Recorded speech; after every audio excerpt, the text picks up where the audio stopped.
Nelson with the At Me Bro Show. Welcome to the channel and the stream. We're going to be breaking down this Diamond Gerald Wallace, who I will admit I am quite fond of. You can see here, even in the summaries, he has that A+ inside, A+ 3-point. And that B+ playmaking is a little deceptive because he's even better at that.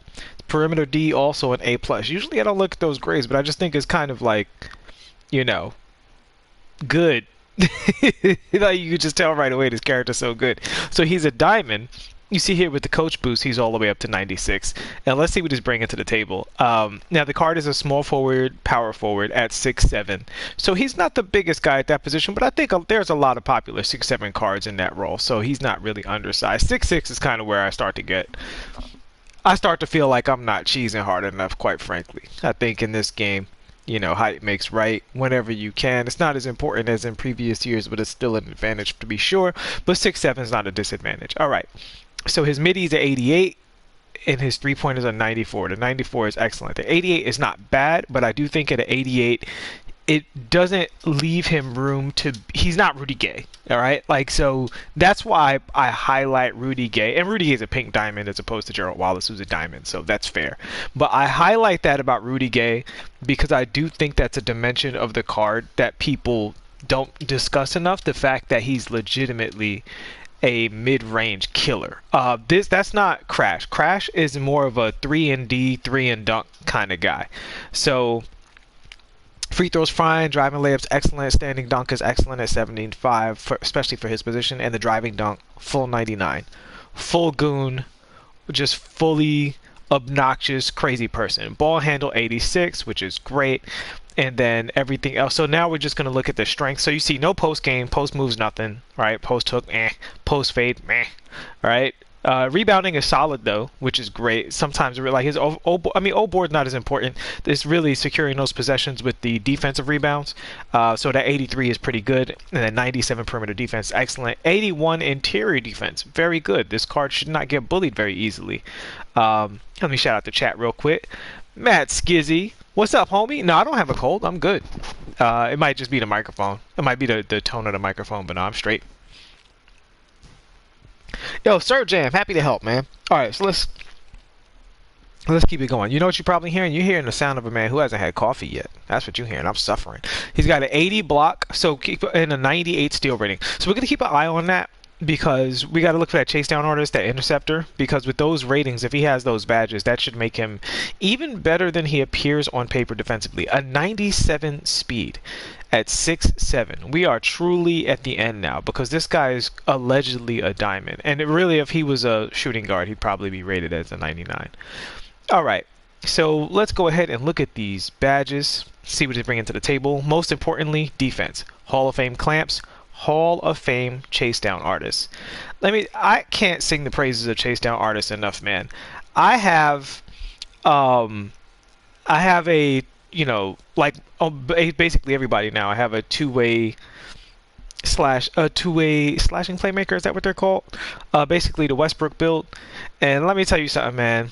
I got such mean chase downs yesterday playing in the park, playing against friends in my court, playing in I don't know if I got a chase down in rec, but yeah, that badge is so strong. People do not give this badge enough credit. This is starting to turn into the badge that I really start to look at, because when you do get blown by, particularly if somebody else gets blown by and you switch over to help and you're doing that with a chase down artist character, you're going to get some really good animations. So him having that on Hall of Fame is huge. All right. He's got the Hall of Fame clamps, Hall of Fame interceptor, just what I was talking about. His defensive badges are very complementary to his attributes. He's got the pickpocket, again, the pogo stick with an insane vertical leap. That's going to make this even better, right? So even though he's not, I mean, he's got post move lockdown, this card is phenomenal. Like, I mean, this card is absolutely phenomenal, man. I can't. Defensive leader, gold intimidator. No complaints about that. Is he missing anything? Does he have pick dodger? He even has pick dodger. Like, come on. So with this card, quick first step, that's going to be your main bread and butter. He doesn't have ankle breaker, and ankle breaker is a powerful badge. So if somebody's missing ankle breaker, I'm going to call it out. I do think ankle breaker is, like, I mean, he's got 3 out of the top 5 playmaking badges in terms of, you know, individual stuff. With quick first step, bailout, and needle threader. Ankle breaker would probably be at the 5th spot for me. The 4th or 5th spot. for individual badges, as opposed to Diamond Floor General, which is our team badges. All right, you got Catching Suit, Corner Specialist, Hall of Fame, difficult shots, helping out a little bit in that mid-range. So if you're stuck at the end of the shot clock, you can get it. And you know, some of you guys with that 88 might be able to cook. I prefer, especially now, if I'm going to play a mid-range card, I'd like them to be designed to be a mid-range card. I don't think he is, but he can operate in that area. He's not inadequate in that area. And then quick draw range extender. And now his bread and butter. So we see he has the Slithery on gold, not Hall of Fame, shouldn't be a problem. Gold is still excellent.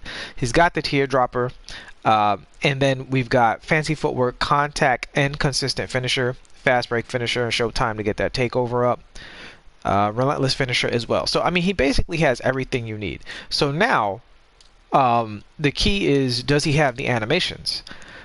So he doesn't have the best hot zones in the world, but that's fine. Whatever. Let's look at the shot animation.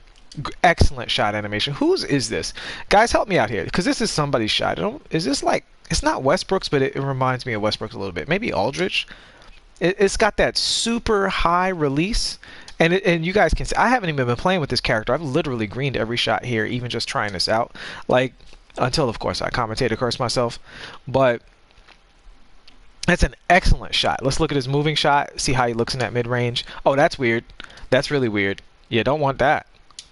Oh my god. See, and this is what I mean about not being designed to be a mid-range character, because that's just not an animation you would put on a Kobe, a Mike, or a Rudy Gay. Again, it's not that you can't hit it. I've greened one, and I'm pretty sure you can green a lot of them. But he's clearly, it's almost like they put that animation on him to say, hey, we're trying to warn you not to do this with this character. Alright, I want to do a spin jumper there just to see what a spin jumper looked like. And apparently that's not something I know how to do anymore. There we go. Yeah, his mid-range moving jumpers are really, really awkward. So I would not advise doing that. Six-Man Sam, what's up, my guy? Yeah, we're doing this breakdown for Gerald Wallace. We're about to get into his cheese ball animation. So you see right here, he's got the super cheesy between the legs, the 2K19, what do you call it? Pure stretch. So you guys can just walk up court with that, going between the legs over and over. And it actually seems to speed him up very slightly, allows him to change directions whenever he wants. And the reason this is so good is because when you go between the legs, you can go directly to the side and pull up for three. All right? So with him, he doesn't have to make a choice. Like, he can say, oh, maybe I'm changing directions. Maybe I'm just, you know, pulling up for three. He can do whatever he wants. So right off the bat, he almost doesn't even need any more full court animations with such a powerful between the legs. But we're going to look anyway, and here we see a very, very powerful crossover animation. That's an S-class crossover animation. So he goes right into that with no hesitation whatsoever. He changes direction, and he changes the direction a lot, but not so much that you're completely off course. And that also means that he has a good double cross, right? So a good crossover means a good double crossover, usually, unless there's something weird about the character. So let's explore some other combos. So that's his between the legs behind the back, not the best, but his between the legs crossover is fantastic. You can see how that moves him. Let's see the crossover behind the back. Crossover behind the back, not the best. He doesn't have the Bam Adebayo, where he's like, the ball teleports from one hand to the other and he cuts out all his animations. But it's not bad. I would say when he does that animation, his crossover, the startup frames of his crossover seem almost to slow down. So I wouldn't recommend that if you were trying to do that. I would definitely say stick to the between the legs animation if you want to go for double moves in the full court using the crossovers. The between the legs is the way you want to go. Behind the back, boom, boom, looking good. He comes to a complete stop, which means you can pull up off of that very nicely. Let's get a look at that. Okay, so he also has the thing with Rudy Gay where if you do it slowly, he continues forward, which is a good thing because it gives you a mix-up. And you see there, boom, boom, right into the pull-up, super clean. And if you don't want to go into the pull-up, right, his behind the back, it'll send him over to the side. And if you want to do a double behind the back in that situation, but you don't want to go into the pull-up, you can do it slowly. And you see he keeps moving forward. So his behind the back affords him several options, which is, I mean, this character is disgusting. This is like when people were hyped about Derrick Jones Jr., I wasn't, because he wasn't this. He just didn't have the animations to hang with a card like this. This guy is, from an animation standpoint, so far he's totally elite. So I was actually doing this a lot in the park yesterday. The hesitation left stick crossover and just literally burning people every time. It's so good. But I will say for Gerald Wallace, his is not the strongest. His is a little on the slow side. Not a deal breaker. We have other moves we can go to. And there we go right there. So for him, if you're going into the hesitation branches, you want to go to the between the legs because his between the legs are so strong, which will allow you to pull directly up into a three-pointer. So in the full court, this card is going to be absolutely deadly. Cannot stress it enough. This guy has every, like I said, my man Flea says, every trick in the book and every lick in the book. From the full court, this card is virtually flawless. Virtually flawless. While every animation is good, he has a good animation for every situation. He has a great animation for every situation. All right, so let's look at his hesitation situation, right? I did that on purpose, and I don't apologize for it either. I'm proud of myself. All right, so let's look at the hezi. Boom. You see it right there. Look at this maniac. Not only is he a beast in the full court, not only does he have the stats and the badges, but he's got the tomfoolery. Let's look at him change direction. What a crazy man. What a crazy man. Look at how quickly he can do this. At 6'7", was a 220 with elite vertical. So he's going to have the ridiculous dunk packages, and he can just change direction like a crazy person. That's insane. This card is sick. Honestly, my small forward situation might roll over to Rudy Gay and Crash, because this Crash card is outstanding. I got no problems with this Crash card. He's everything I like in a card. So if I'm a little biased, I apologize because I'm a fan. I'm a fan of Crash. All right. Okay, so let's look at some more of this guy's elite, ridiculous animations. What step back does he have? So his step back is okay. Now the good thing about his step back is it creates a lot of space if you look at it, right? The bad thing is it has the accursed dots. You see the dots show up, and then he does his step back afterwards. So his step back, if you do it from a full standstill, is going to be a little slow. But all is not lost. Let's see what he does out of a combo. So first, we're going to left trigger step back.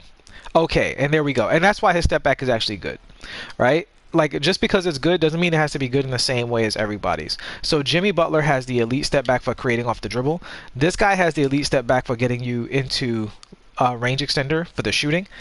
And you can also create off the dribble with this too, because he creates so much space that he also creates a driving angle, right? So you can just tap left trigger and step back, and you see it cuts out those early frames where he's super vulnerable. But you got to do it right away. So like left trigger step back, that's the pace I'm doing it at. And you see he kind of never puts the ball down. Like the ball, you see it almost doesn't touch the ground there.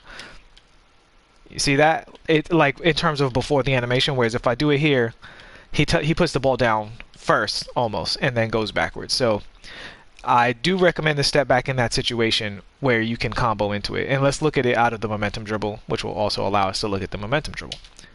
The momentum, not great off the momentum. All right, so I definitely wouldn't say that that's his forte. All right, so let's see what his momentum dribbles are looking like in general. So, okay, momentum. He doesn't move as glitchy as some characters. Probably my favorite momentum in the whole game is Michael Jordan. Michael Jordan, you can literally just use the momentum dribble and just destroy people. But his momentum is pretty good. I mean, it's okay. It's a momentum dribble. Let's see his momentum behind the back. So his momentum behind the back is pretty solid. He doesn't slow down a whole lot, so which is great for him. You know, for a nice slashing card like this, being able to do the momentum into the behind the back quickly and then snatch back into that. You see he can snatch back directly into that step back. So let's look at that combo again. So we're just doing snatch back, step back. And you see he just double hops. Guys, I can't highlight this combo enough. In fact, I might make a separate video just for this combo so people don't miss it. That's really strong.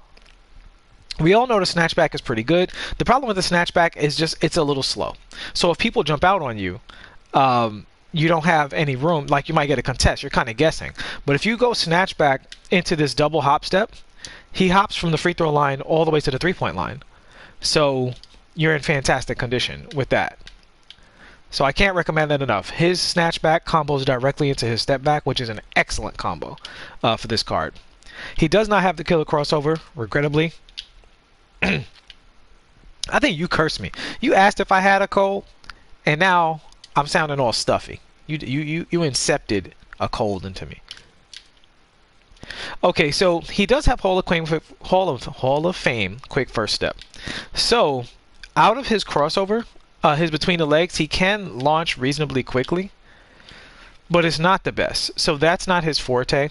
With this card, you're definitely going to be looking at his hesitation branches, his step back, his behind the back. His behind the back is really strong. I feel like they've definitely buffed this. I wonder if they're still tweaking it. Like when we get those updates, they might be tweaking this move because it definitely doesn't feel nearly as bad as it did after they first nerfed it. When they first nerfed it, it was like don't even use the move. Now you can use this move to get past people. And he has a good version of it. You see he has a nice little hippity hop back and forth that he can do behind screens. Very strong for him. And let's look at his shooter combo. Alright, let's try that with the other hand. Not the best. Yeah, that's not the best. For some characters, that's a very strong combo. The strongest I've seen is Tony Parker. If you go between the legs and then hold turbo and go between the legs in the other direction, you get this kind of deal. And you can kind of combo that over and over. It doesn't look great with Crash because he doesn't have the animations for it. But if you have Tony Parker and you're watching this video, try that combo and you're welcome. It's very strong. Alright, so let's see his hop dunks. Did we miss any dribbles? Let's look at his spin moves. Oh yeah, and actually, while we're here, he has behind the back teleport. There you go. So this card, I mean, he has almost everything. Almost everything. Like he can really boogie on you, man. This card is just super outstanding. In terms of a guy who's going to be slashing, pulling up threes, he really is. I can't believe he's. I don't know what his price is on the market because I pulled him, but I imagine he's not very pricey. I personally think he's much better than Derrick Jones because of how superior he is in animations. Yeah, I already had it. Yo, shout out to the chat. Victor Buckets, again, Six Man Sam. Shout out to him. Great streamer. Follow him if you're not already, but I imagine you are. Eli Rio, what's up, what's up? B. Wilson, welcome back, bro. So yeah, so I mean, this card is super elite. We're gonna look at his finishing animations now, but you see he has almost everything. The only thing I would say is his momentum is average. I mean, the momentum is a decent dribble, but he doesn't move out of it particularly quickly. His behind the back is good, which kind of makes up for it. And his he doesn't have the killer crossover, which for me isn't a make or break for cards. But it's worth noting that I do think it's a very strong move. Again, I used it in the park yesterday. Very, very good. And when cards can do that, it's definitely a very good thing. He can't do it, but he has plenty of tools instead of that. So you don't have to. You have no shortage of tools to attack with Gerald Wallace. All right, so here we go. Let's look at the layup animations first. Really good layup animation. Protects the ball. Gathered it and slow him down too much. Yep, that's a very nice layup animation. So far, those are looking elite. Man, this card is ridiculous. See that teardropper? His teardropper stops him at the free throw line. That's elite. Let's see his Euro step. That's like the first bad finishing animation I've seen. I wouldn't even call it bad. It's just not a go-to move for him. That's his cradle. His cradle is actually really nice. So, I mean, I never seen Gerald Wallace do a Euro step, so I'm definitely not mad that he doesn't have a good Euro step here. But yeah, his layups are actually doable. So if you get those contact layups, or you feel like somebody's going to be mashing that triangle button on you to stop you from dunking, and you want to change speed on him and finish, he's got the attributes and the animations to be good at layups, which he doesn't need because he's an idiot dunker. So let's check out his stupidity. I mean, gorgeous. Gorgeous, gorgeous. That was flashy. We're going to go strong hand. Ridiculous. He's so good. This card is so outstanding, man. Oh my god. Alright, we're going to go offhand. So he's got to gather there. I would imagine there's going to be some nice contact dunk animations off of that situation. We're going to go forward on the stick. That's his two-hander. Very safe. Very good. It's like almost a back scratcher, but he doesn't pull it all the way back, which is perfect because it's good for forward dunking and for backward dunking. You see he has the double clutch finish right there. Oof. Man, I am thrilled. So that was his hop dunk. So he might not have the best hop dunks in the world. See another one. I take it back. I take it back. There you go. Hop dunks all over the place. Alright, fellas. Well, unless y'all have something y'all want to see, I'm just going to go ahead and do. You guys know I'm not a huge fan of recommending cards, but if I were going to recommend cards, I would definitely recommend this guy because he is crazy. Oh yeah. I got a new move to teach you guys. Something I haven't spoken with you guys about before. Before we get out of here. All right, so you guys know you have this excellent combo around the perimeter where you can hesitate, go in the same direction, and you can hesitate into your pull-up. But that is not all. And Gerald Wallace has something that's very good. People are using it a lot in the park. So I want to bring it to the My Team community because I don't know if I've ever seen anybody do it. It's very, very easy to do. All right. So when you're running around the perimeter, what you're going to do is you're going to do downward diagonal towards the ball hand. All right. And that's going to look like this. Okay. But you're going to interrupt that by going downwards diagonal towards the off-ball hand immediately after. And that's going to look like this. See that? So you've got this stop, change direction, which is very, very quick. No matter how fast you're going, he will do that. And you can combo out of that. You can change directions. You can do whatever you want. Very good move. And you can do it going, you see, you can do it instantly. So you can go back and forth with it. So it's another alternative to the pro hesitation change direction. And it looks different, which is great because if people are looking for the pro hesitation, you can hit them with that, and you see that, and you can just see he's zigzagging left and right like a complete maniac. I love the card. He will probably be in my collection for a little while because his value is not high enough that selling him is worth it, and I think he plays the position at a very high level, quite frankly. I'm very comfortable playing this card no matter what the opponent is bringing to the table, and I love that in a diamond card. All right, so that is it for the Crash Deep Dive Heavy Breakdown. Can't thank you guys enough for joining me, and we will be having many streams today going through the rest of these cards. So we got, later on, we're going to start Evo and Nate Robinson and Chambers, who I think is going to be fantastic. But we were going to get, so next is going to be the Alex Caruso, a.k.a. Lakers Secret Weapon. So we're going to get into him next. I will see you guys right here in just a few minutes. Thank you so much. Please like and subscribe, and peace.